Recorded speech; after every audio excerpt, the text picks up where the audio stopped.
Сыне Божий,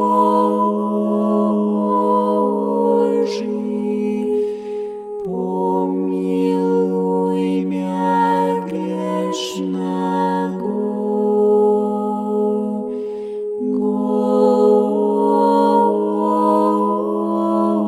Господи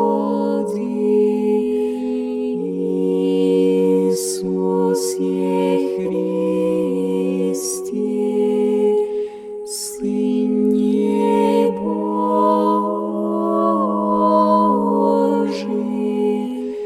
помилуй мя грешного.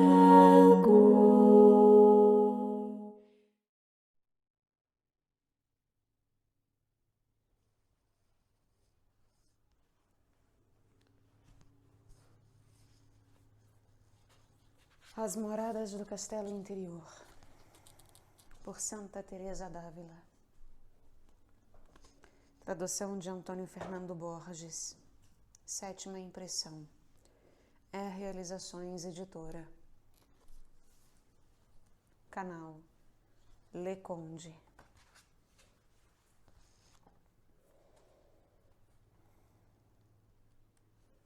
Sextas Moradas. Capítulo 1.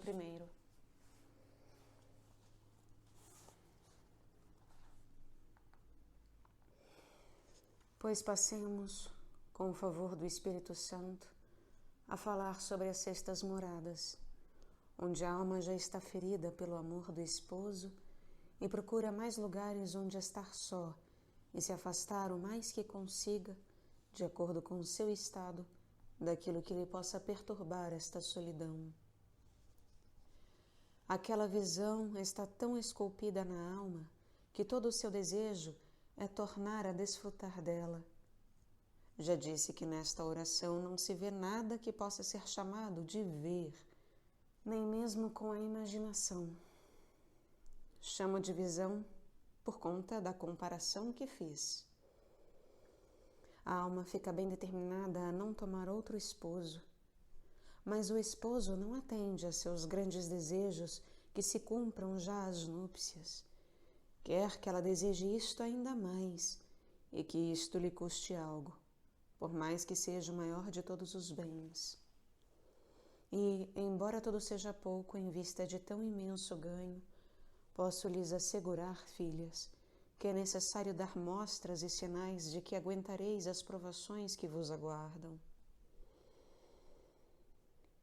Oh, valha-me Deus, quantos sofrimentos interiores e exteriores se padecem até entrar na 7ª morada. Algumas vezes teço considerações sobre isso e temo que, se a fraqueza humana compreendesse antecipadamente o quanto ainda há de sofrer, seria dificílimo que se determinasse a passar por isso, por mais que lhe apresentassem a esperança das vantagens ainda maiores, a não ser que tivesse chegado à 7ª morada, onde já não existe temor que impeça a alma de se arrojar de coração a padecer tudo por amor a Deus. E a causa disso é que ela está quase sempre tão unida à Sua Majestade que dali vem sua fortaleza. Creio que será bom vos contar alguns dos sofrimentos dentre os que sei que ocorrem com certeza. Talvez nem todas as almas sejam levadas por este caminho, embora eu duvide muito que vivam livres dos sofrimentos terrenos as almas que por vezes desfrutam verdadeiramente as delícias do céu.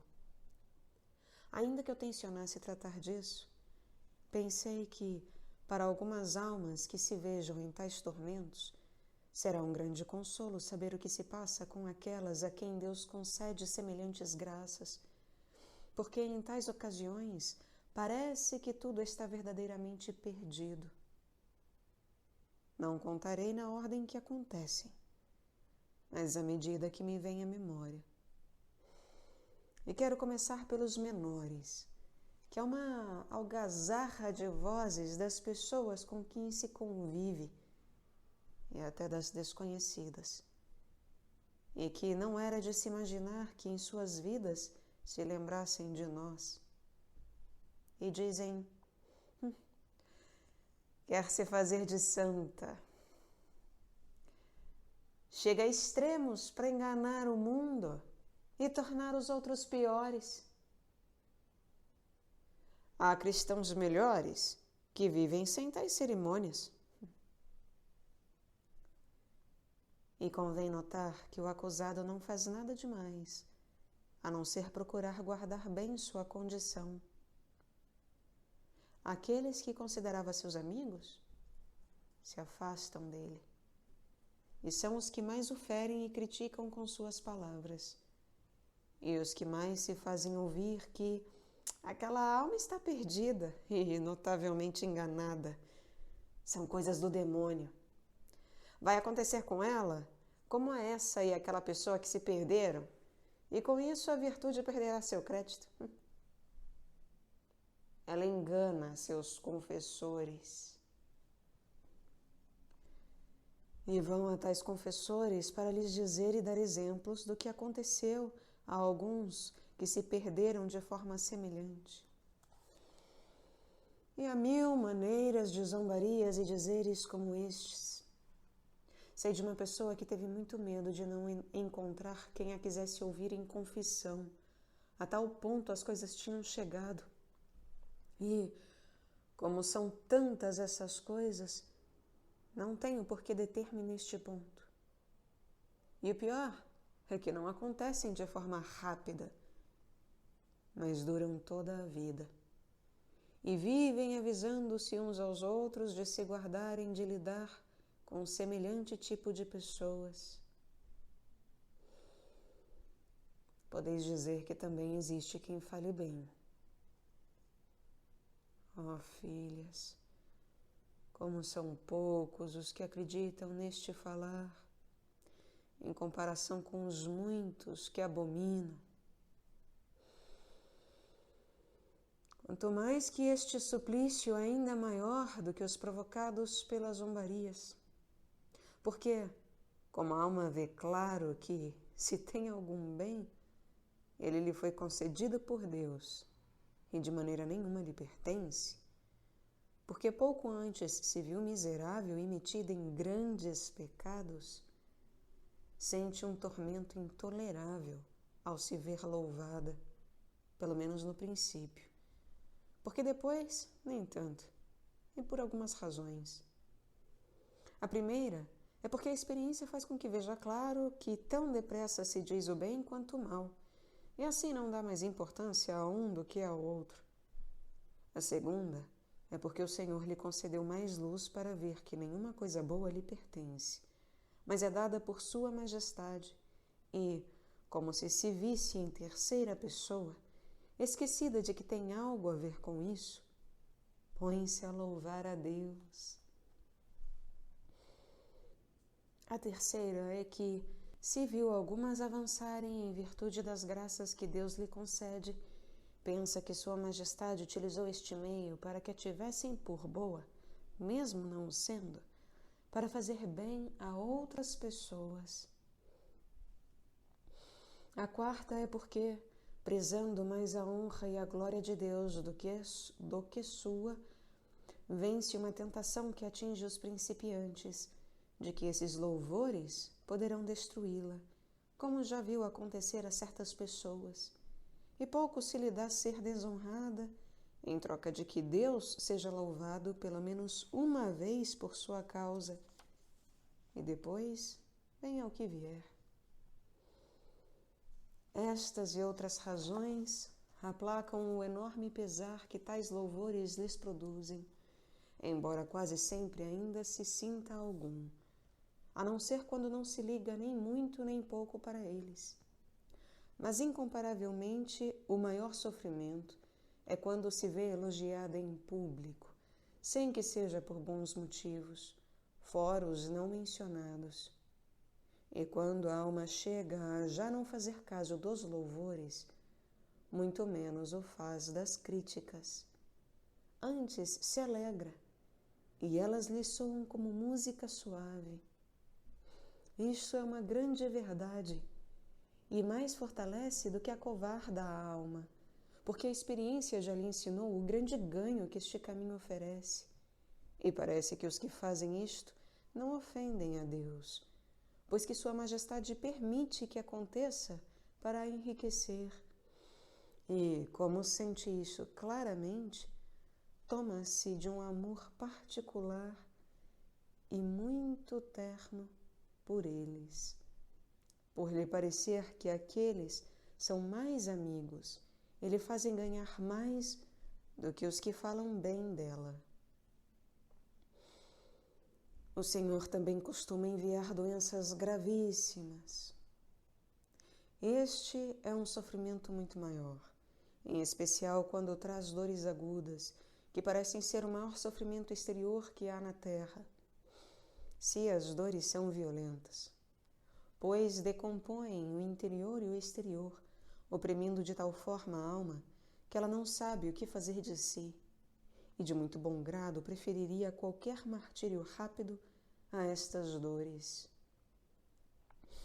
Se bem que não duram tanto com esta extrema violência, que, em suma, Deus não nos dá mais do que o que podemos suportar, e Sua Majestade concede primeiro a paciência. Mas o mais comum é ter outros grandes padecimentos e doenças de toda sorte.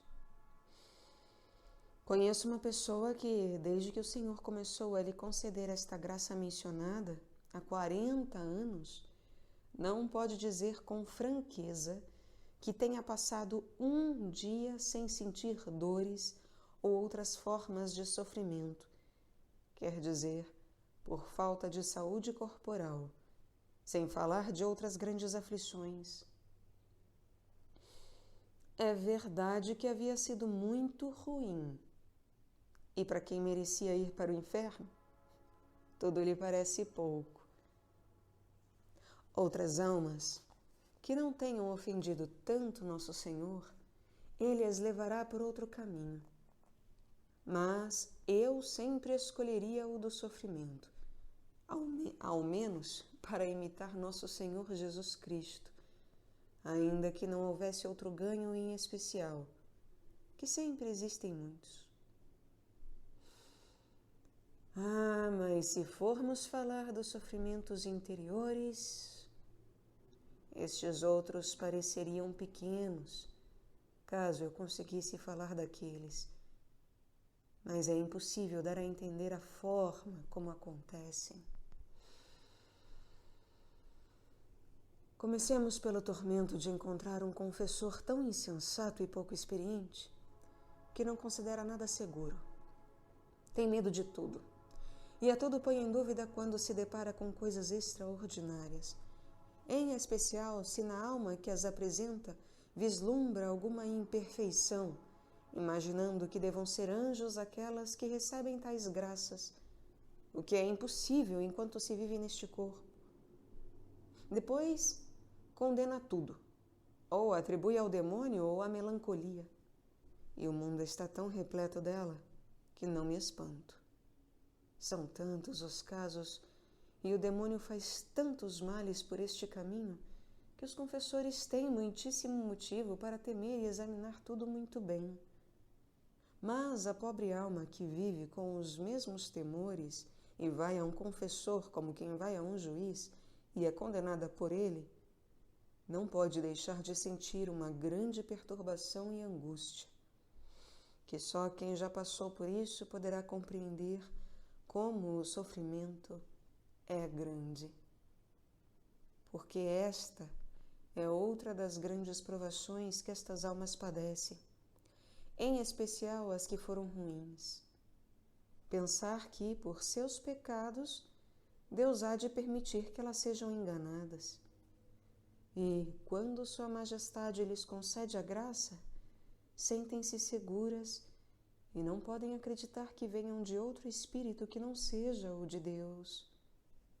Mas como são coisas que passam depressa, e a lembrança dos pecados perdura sempre, quando percebem as próprias faltas, e estas nunca faltam, logo lhes vem o tormento.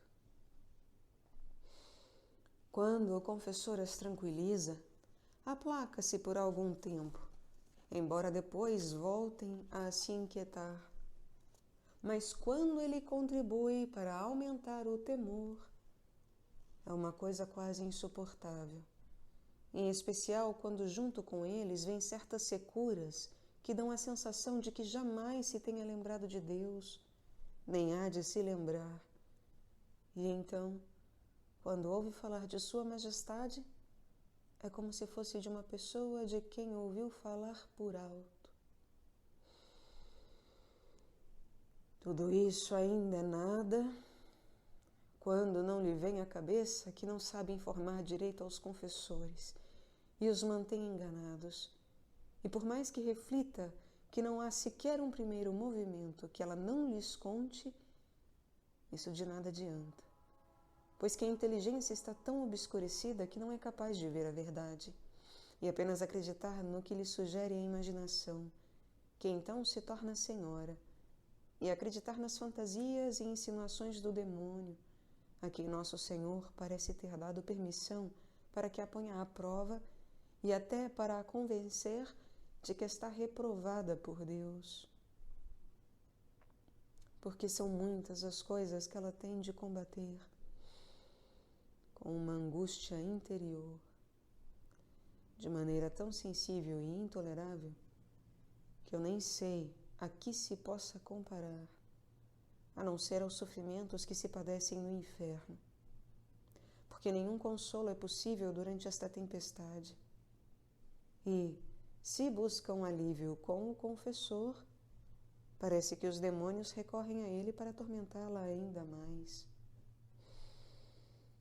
Lidar então com uma alma que estava sob tamanho tormento, depois que ele passa, é uma angústia perigosa, por tratar-se de tanta coisa junta.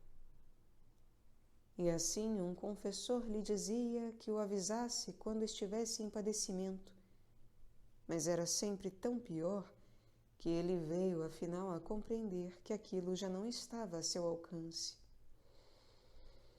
Pois se quisesse tomar um livro em espanhol, mesmo quem o soubesse ler, não conseguia compreender mais do que quem fosse analfabeto, porque sua inteligência não se mostrava capaz. Em suma, não há remédio algum nesta tempestade, a não ser aguardar a misericórdia de Deus, que, sem hora marcada, com uma única palavra ou acontecimento fortuito, livra de tudo tão depressa que parece que nem houve tempo nublado naquela alma. Tão cheia ela fica de sol e de um consolo muito maior. E, como quem tenha escapado de uma batalha perigosa e conquistado a vitória, a alma fica louvando nosso Senhor, que foi quem lutou por ela até que vencesse, porque ela sabe muito bem que não lutou por si, pois que todas as armas com que se podia defender pareciam estar nas mãos dos adversários, e assim conhece claramente sua miséria e o pouquíssimo que podemos por nós mesmos, se o Senhor nos desamparasse. Parece que já não é necessário fazer nenhuma reflexão para o compreender, porque a experiência de passar por isso, tendo-se vista incapacitada para tudo, faz com que compreenda a nossa insignificância e quão miseráveis somos nós. Mas o Senhor não a abandona, pois com toda esta tormenta, ela não o ofende, nem desejaria ofender por coisa alguma da terra. Só que a graça está de tal forma escondida que a alma não vê em si uma centelha mínima de amor a Deus, nem acredita que já tenha tido, porque se fez algum bem ou recebeu alguma graça de Sua Majestade, tudo lhe parece que foi sonho ou fantasia, e só vê como certo que cometeu muitos pecados. Ó Jesus, como é duro ver uma alma desamparada desta maneira, e como já disse, incapaz de receber qualquer consolo terreno. Por isso, não penseis, irmãs, se alguma vez vos virdes nesse estado, que os ricos e os que se encontram em liberdade encontram remédio nestas ocasiões. Não, não. Parece-me que é como se pusessem à disposição dos condenados ao inferno todos os deleites do mundo, e estes não bastariam para lhes dar alívio. Antes, aumentariam seus tormentos, porque aqui o sofrimento vem do alto, e aqui de nada valem as coisas terrenas. Este grande Deus quer que reconheçamos sua soberania e nossa miséria, e isso é muito importante para o que vem a seguir. Pois, o que fará esta pobre alma quando isto lhe durar assim muitos dias? Porque, se rezar, é como se não tivesse rezado, para seu próprio consolo. Quero dizer que nada penetra em seu íntimo, nem ela mesma entende o sentido das orações, ainda que as recite em voz alta, uma vez que oração mental é impossível nessas situações, porque as faculdades não têm disposição para isto, e a solidão só torna as coisas piores. Estar sem ninguém ou ter com quem falar é em si um outro tormento.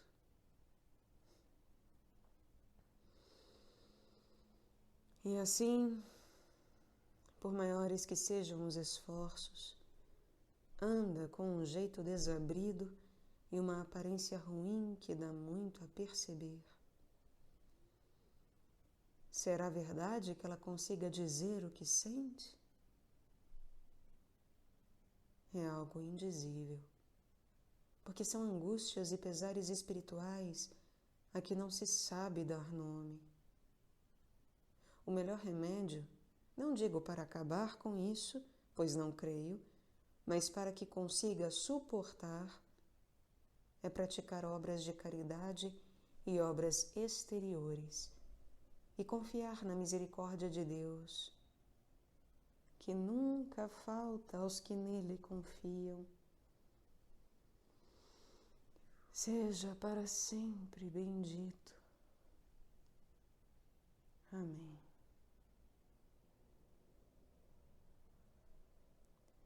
Outros tormentos causados pelo demônio, exteriores, não devem ser muito comuns. E então não há por que falar sobre eles. E, por pior que sejam, em grande parte não chegam a inabilitar as faculdades, nem a perturbar a alma desta maneira. Assim, a razão permanece livre para refletir que os demônios não podem fazer mais do que aquilo que o Senhor lhes permite, e que, quando a alma não se encontra perdida, tudo é pouco em comparação com o que ficou dito antes. Iremos falando de outras penas interiores nesta morada, à medida que formos tratando das diferenças entre orações e graças do Senhor. E penso que, em algumas, a intensidade dos sofrimentos supera as anteriores, pelo estado em que deixam o corpo, mas não merecem o nome de sofrimentos, nem os devemos chamar assim. São grandes graças do Senhor, e em meio a eles a alma entende isso, e que estão muito acima de seus merecimentos. Este pesar vem quando se está prestes a ingressar na sétima morada, junto com muitos outros, dos quais mencionarei alguns, porque falar de todos será impossível. Ou mesmo declarar sua natureza, porque vem de uma outra linhagem que a dos mencionados, muito mais alta. E se daqueles de casta baixa não pude explicar melhor do que eu fiz, muito menos conseguirei sobre estes outros. Que o Senhor nos assista em tudo com seu favor, pelos méritos de seu Filho. Amém.